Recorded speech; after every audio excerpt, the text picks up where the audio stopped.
You're listening to Life with DJ Sessions right here on WCSUFM.org. Welcome back to Life with DJ Sessions. My NMLS number is 271-823. We've got another special guest, Chad.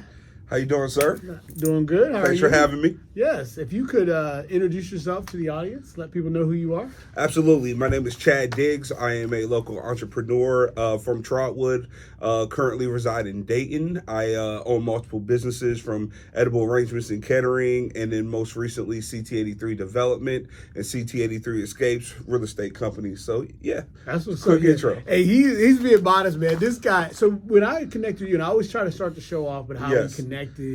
And, you've heard throughout the show, I've talked about BDG, where you get invited, and he was one of the early adapters. You showed up, like, who's this dude? And of course, big guy, like, and I was like, oh, he's Chad, and, big guy, and everybody knows him, everybody loves him, and I'm like, man, this guy is a wealth of knowledge. Fast forward, though, as I'm getting to know him, man, this guy's involved in everything. He's got great businesses. I mean, you're all about you do it. You just do the work. And that's one of the things I've always appreciated about you, because there's a lot of people out there that talk the talk, right? Yes, they right. this and they that. Yeah. But, man, you actually do the work. Like, this dude, so we don't get into it. I got some questions for you, man. It's nothing crazy. Here on Life Lessons of Financial Empowerment, the goal is really simple, man. We're trying to help entrepreneurs kind of, provide them with lessons, right? We been at this for a minute. I know you've been at this for a minute. And so at the end of the day, we want to try to give as many gems as we can. Absolutely. Right? So I kind of had ChatGPT put some questions together. Okay. Right? I'm ready for them. Number one, can you share your journey from being a real estate agent, right? Yes. I know you're an agent as well, to becoming a franchise owner of an edible arrangements, also then getting involved in real estate development, and kind of what motivates you to diversify all these business interests? Gotcha. So I'm one of those entrepreneurs that also push education. Okay. So I graduated from the University of Toledo. So I have a marketing and a professional sales degree from UT. Nice. So I was in corporate America. I sold for Coca-Cola, sold for Xerox, etc. So one time I was selling for Xerox, and my manager, his name is Tim. Tim said, especially if you sell Xerox, one thing you got to be able to do is you got to be able to dance, baby.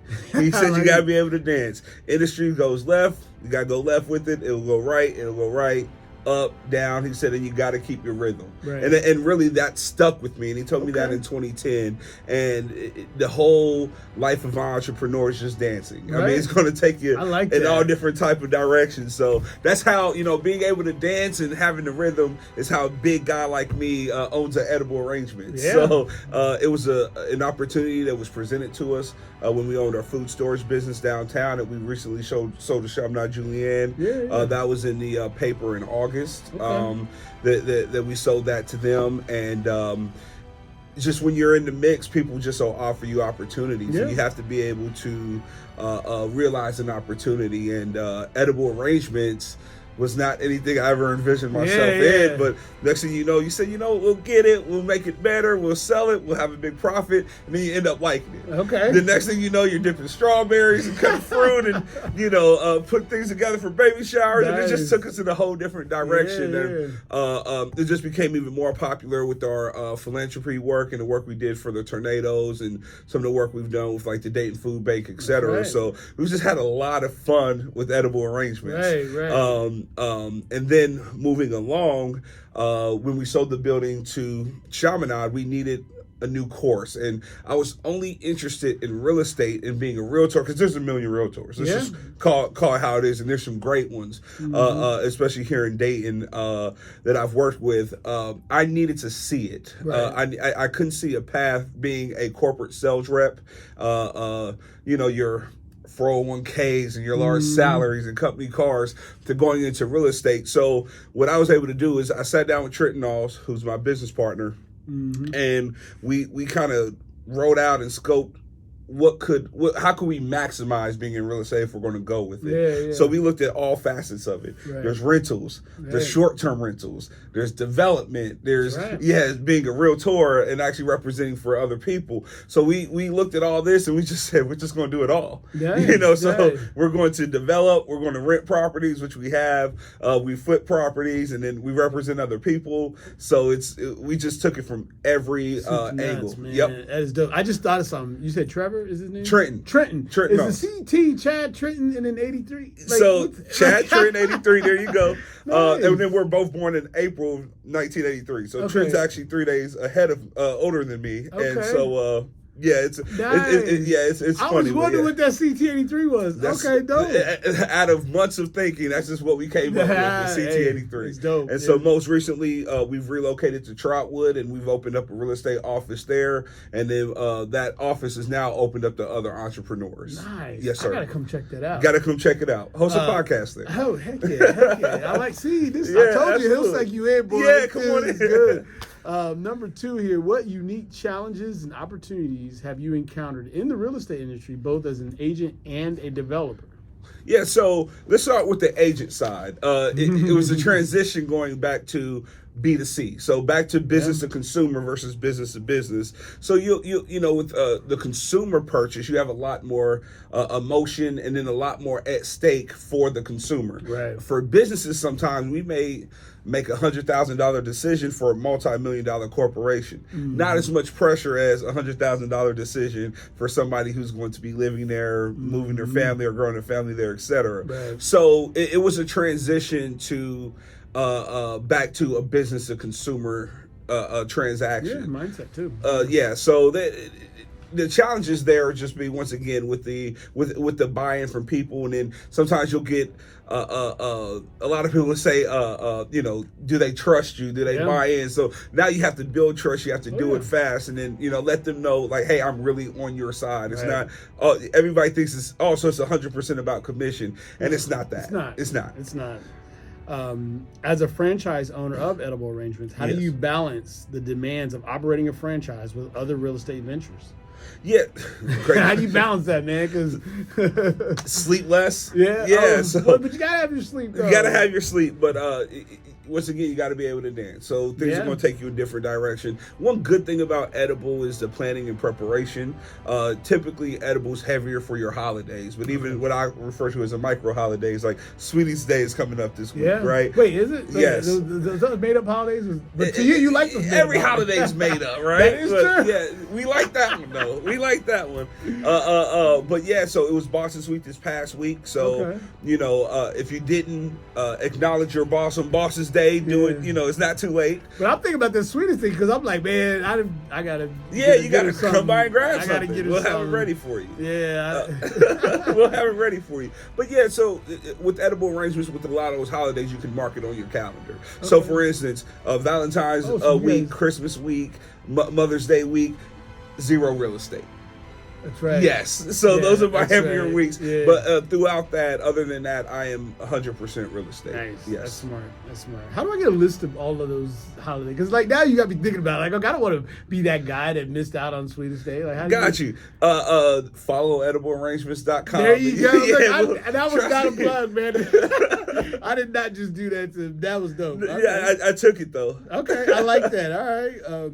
Okay, so look, real estate development can be complex and capital-intensive venture. Absolutely. Can you describe a particularly challenging project you've undertaken and how you've navigated the obstacles to achieve success? Yeah, so I'll give you a pass, and then I'll let you in on a little bit of a future one that we've not released yet. So in the past for the real estate, bought a house for about $100,000. Okay, and we knew that we could sell it for about $160,000. Okay.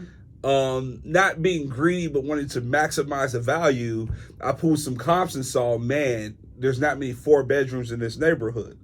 So if we can build like a walkout, there's plenty of room on a lower level to add another bedroom, and then we could convert a room upstairs to a bedroom. We actually could be looking at, instead of selling this for about $150,000, you could sell it closer to $200,000 for maybe a $20,000 investment.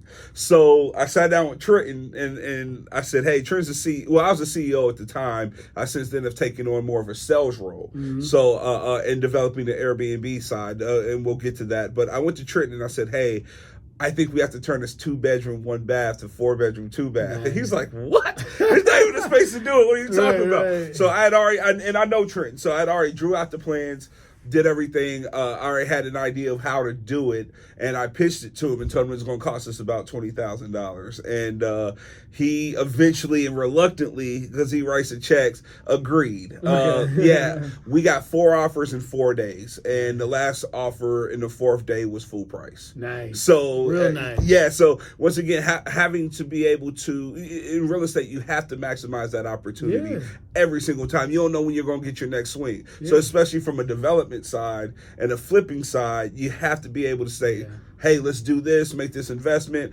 Sometimes hate to do it, knock down this wall, rebuild this wall. Man, that was so smart. That was real smart. Man, what was you gonna give us some secret sauce here? Yes. Look at you. I would let that slide. And now, moving forward, we just accepted the biggest challenge yet. So we bought a large piece of land in the Dayton area, where I won't say just yet, but it used to be condos, and now it's recently transitioned to more of like a campground.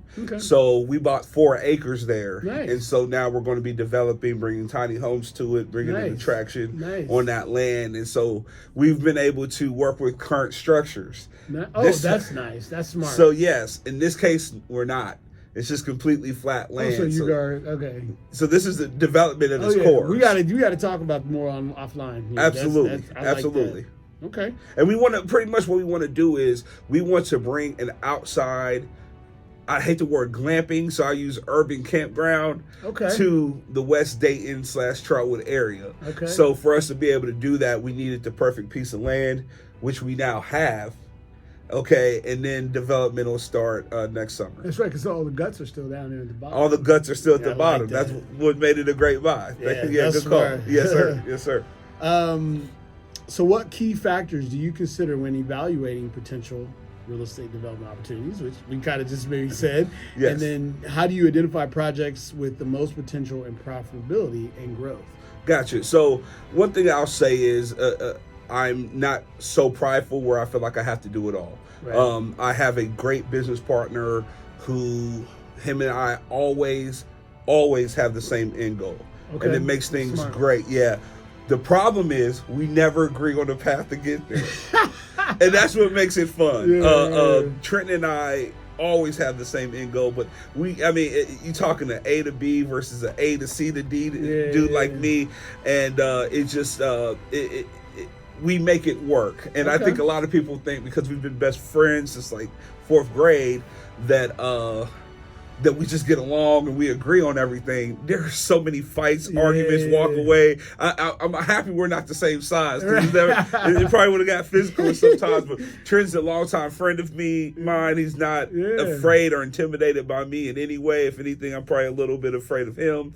And we go at it. And if we go to the office at 7 p.m., there's times we may leave at 2 a.m., really mapping out what needs to happen and how it needs to happen. And we don't mind going toe-to-toe with one another.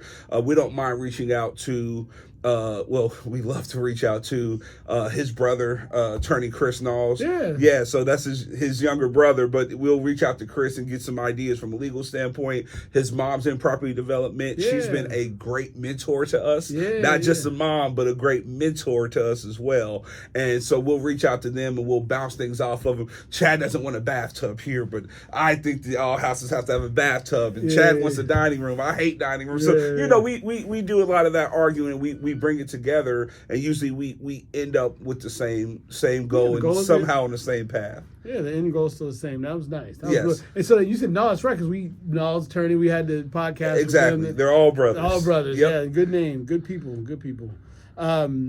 Okay, so in the world of real estate, relationships are critical. Absolutely. Can you share some insight on how you've built and maintained strong relationships with your clients, partners, and stakeholders throughout your entrepreneurial journey? Once again, I'm 40 years old, I have a college degree, etc., but it still comes down to a level of humility, especially with these relationships. So one relationship that I love to throw out there is Shannon Jackson. So Shannon, in the world of real estate, is a competitor.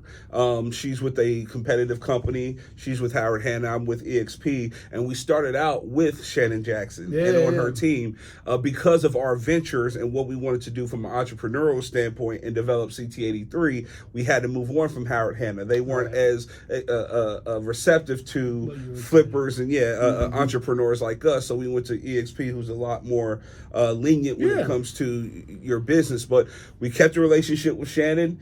We know how to keep a smile on her face. You just send her some edible arrangements. She'll drop whatever jewels she has on you. But it's a big part to keep those positive relationships and keep mentors that's been in the game for a long time and quite frankly understand it better than you. And we've done that with like I said, with like Shannon Jackson, Linda White, Lightfoot, the Diggses. So we keep the relationships even with the members at the former company.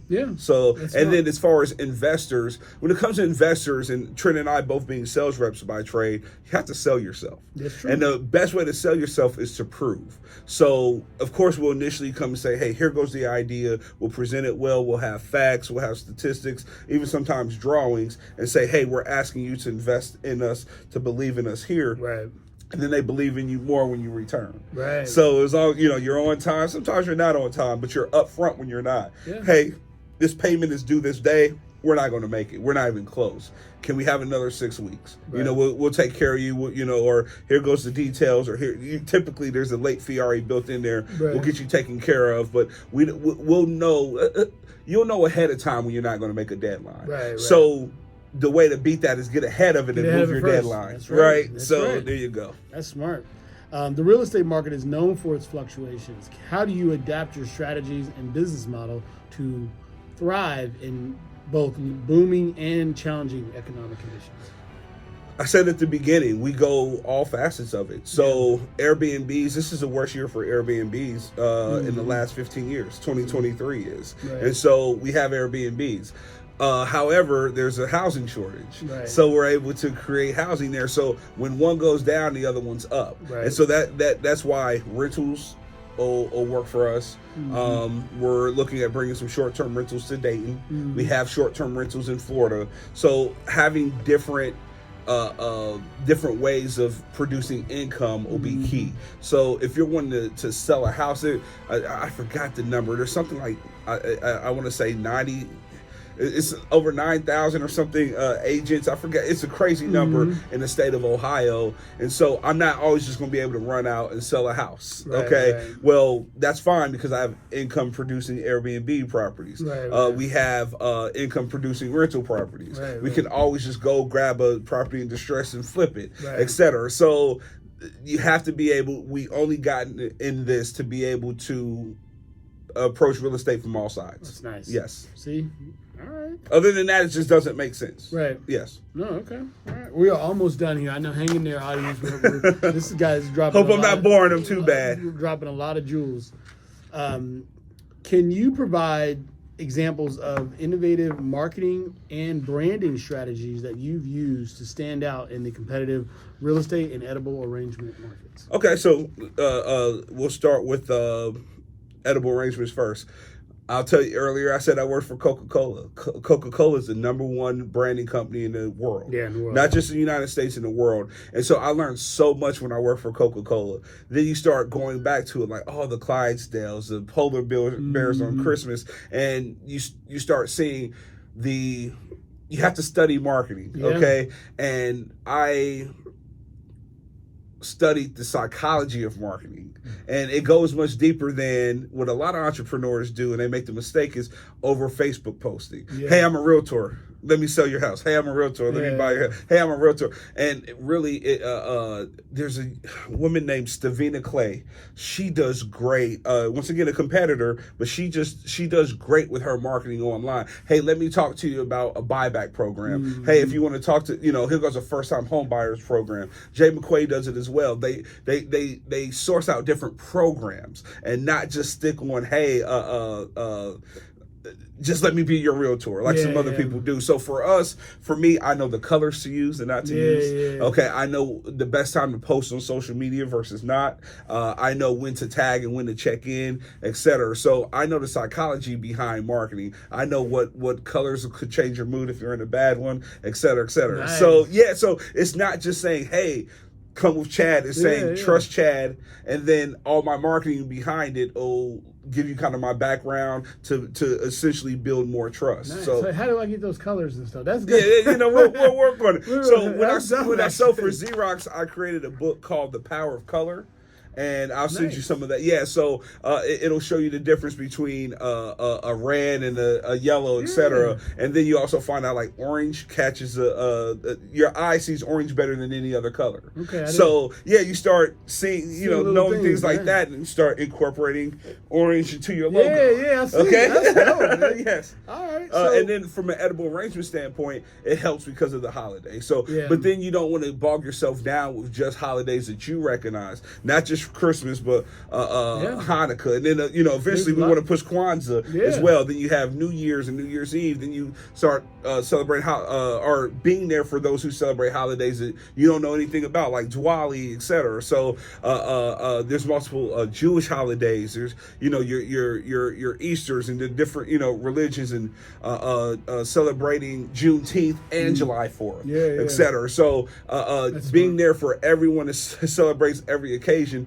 Then you're saying, hey, the marketing behind it is thanks for coming to us for your anniversary, but don't forget the birthday as well. And now that you have an anniversary and a birthday, remember us for the baby shower, then the child's first birthday. We want to be there for all the occasions. Nice. Yeah, real so that's your marketing real behind dope. it. Yes, sir. Yes, sir. All right. So what advice would you give do you have for aspiring entrepreneurs looking to get into real estate, franchise owning, any type of development, and just basically from some of the lessons that you learned?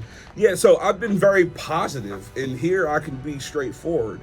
I get asked a lot to speak to other entrepreneurs, and one thing that I'm noticing is that they're dodging education. Being an entrepreneur is an avenue to dodge education. Your top ones are educated. Yeah. And I'm not always saying 4-year college degree. That's what people hear. There's programs. There's there's certificates. Right. There are trades. You have Sinclair Community College right downtown, right outside of here. Yeah, we love Sinclair. That does great. And if you're looking at 4 years, there's great colleges. Also, just locally, you got Central State, Wilberforce, UD, Cedarville, etc. That you can all there's resources here. So for me, the first thing I'm gonna tell people. Can't dodge education. So if it comes down to, let's say, a large property that's going to be sold, I can already tell them, hey, my background, I actually have a sales degree. I have a background in $1 million sales. Let's say for August, I sold $1 million in real estate. That's a lot. That's a large number to a lot of people. It's not the first time I've hit $1 million in sales in multiple industries. So it wasn't as big of a deal to me. It was always nice to hit that number because it was the first time I've done it in real estate. But to be able to hit that mark again in a new industry lets you know that there is a exactly. And so I'll tell them, especially if you want to be a real estate agent, you're not needed. Right. There's plenty of us. There's 1 million of us. No one needs you. So you have to, in real estate and any other type of business, just in life, be able to differentiate yourself. Yep. You have to remember that word. So, if some younger guys are coming to me and say, hey, I want to be a real estate agent. You see a lot of it on TV. It looks fun. It looks nice. There's 1 million of us. Right. Okay, so how about you going to appraisals? There's not 1 million of them. We're 6 weeks behind. Right. How about you go into mortgage funding? You know anybody that does mortgages? Right. I don't know anybody. Okay, gotcha. So there's a lot more. If you look at just a Dayton area, let's just take black males for instance. How many would you say own their own mortgage company? I'm gonna throw that back on you. I only know of me and one other cat down in Cincinnati. So you only know of 2 of you all. Okay, now if we look at African American real estate agents, there's probably 500 of us in Dayton? Yeah. And everybody wants to jump on the 500 side and not take the discipline to jump on the 2 side. Yeah. Okay. That's good. See that bar? That's dope. Yeah, so that's going to be the difference is, dare to be different. How do people get a hold of you? No way. So the best way to get a hold of me is following the CT83 development page, which is on Facebook. My phone number's on there. My email address is on there, which is cdiggs@ct83development.com. That's probably the best way to get a hold of me. If not, swing by Edible Arrangements. Nice. So, congrats, yes, sir. Man. That was nice. Hey, thanks for having me, DJ. Thank you very much. Thank you. You're listening to Life with DJ Sessions. Special thanks goes to Wade Oberlin of OnOurOwnRadio.com, Charles Fox, K-Divas Music Media, and the BDG Network. For more lessons in financial empowerment, stay tuned right here on WCSUFM.org for more Life with DJ Sessions.